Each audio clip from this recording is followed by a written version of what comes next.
Paper తయారీలో ఎవరెవరున్నారని జగన్ ప్రశ్నించారు. Digital access ఎవరెవరికి ఉంది, ఎంత ముడుపులు చేతులు మారాయి, ఇవన్నీ తేలాలంటే సిబిఐ ఎంక్వైరీ ఖచ్చితంగా జరగాలన్నారు. డిఎస్సిపై సిబిఐ ఎంక్వైరీతోనే అసలు నిజాలు బయటకొస్తాయన్నారు జగన్.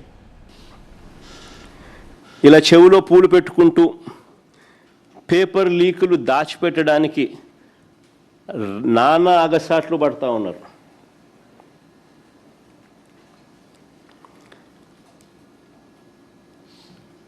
పేపర్ తయారీలో ఎవరెవరు ఉన్నారు, ఇవన్నీ బయటికి రావాల్సిన విషయాలు.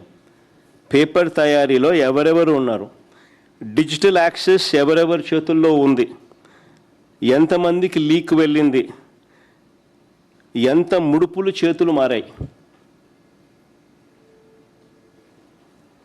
ఇవన్నీ తేలాలి.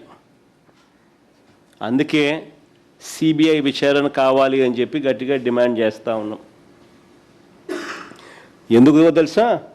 కారణం, ఈ రాష్ట్రంలో చంద్రబాబే పోలీసు, ఈ రాష్ట్రంలో చంద్రబాబే లాయరు.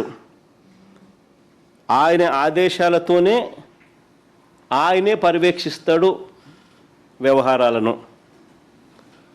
అధికారం ఉన్నది ఆయన చేతుల్లోనే, అధికారులు రిపోర్ట్ చేసేది ఆయనకే.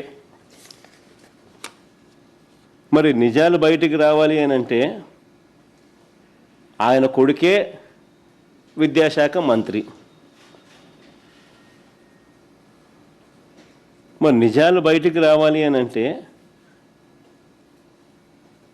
విచారణ నిజాయితీగా జరగాలి అని అంటే సిబిఐ లాంటి ఏజెన్సీ, థర్డ్ పార్టీ ఏజెన్సీ వస్తేనే కదా నిజాలు బయటకు వచ్చేది.